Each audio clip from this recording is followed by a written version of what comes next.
Bismillahirrahmanirrahim. Assalamu alaikum and good evening, everyone. Many talk of a reset. The system is not fit for purpose, whether the monetary system, the political system, or the economic system more generally.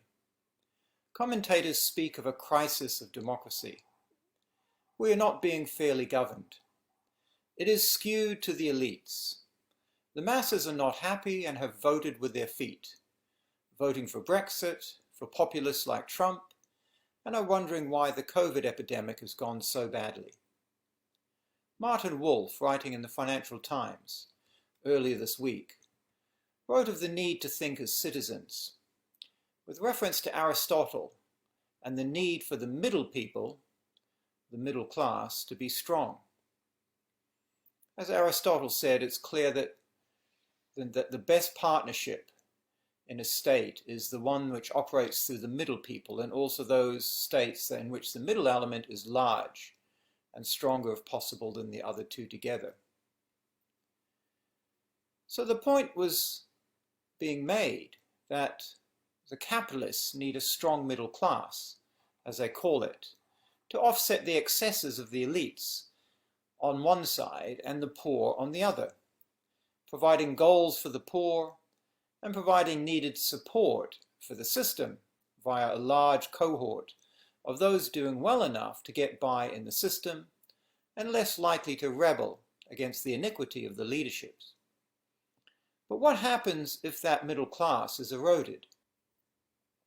The provision of loans to those at threat of losing their businesses, or short-term help and furlough in the UK, and similar payments like from the CARE Act in the US, yet they only provide short-term cover, to be followed by business closure for many and likely higher taxes and loan repayments for those surviving the close-downs. Certainly not a recipe for supporting that critical middle class as stressed. In reality, a direct upon them. This is a recipe for massive transference of wealth and opportunity to the large corporate class. Martin Wolf in his article admitted that with the results of this crisis was more of rigged capitalism, as he called it, where there is an inordinate growth in the finance sector, the too big to fail sector, those with a permanent backstop. The only change we have seen has been a new tendency to blame the victims. Boris Johnson spoke out yesterday against the care sector, accusing it of failing to follow procedures. Too many care homes didn't follow procedures. It's not that they had any defined procedures or provided testing or indeed even adequate personal protective equipment. It's not an unusual tactic to try and deflect blame for what is happening. Martin Wolf also said it's an opportunity for a transformative shock for many societies, including the US and UK. Transformative or reset, whatever language you want to say. But something needs to be done.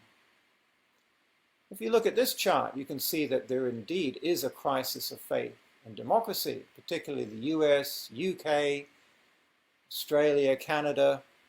It looks rather parabolic to me. But reset will not be coming to the monetary system. It is too important to the US, and its would-be competitors are not in a position yet to supplant the dollar.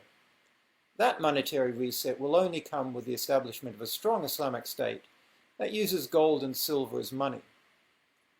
The political reset is also not happening, merely the rearrangement of the chairs.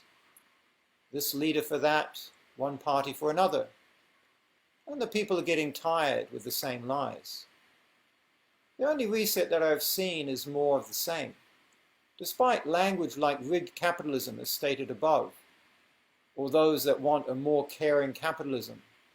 They are merely tinkering with the language, trying to rebadge capitalism. The current crisis is a manifestation of the same thing. The trickle-down of wealth is actually a flood upwards.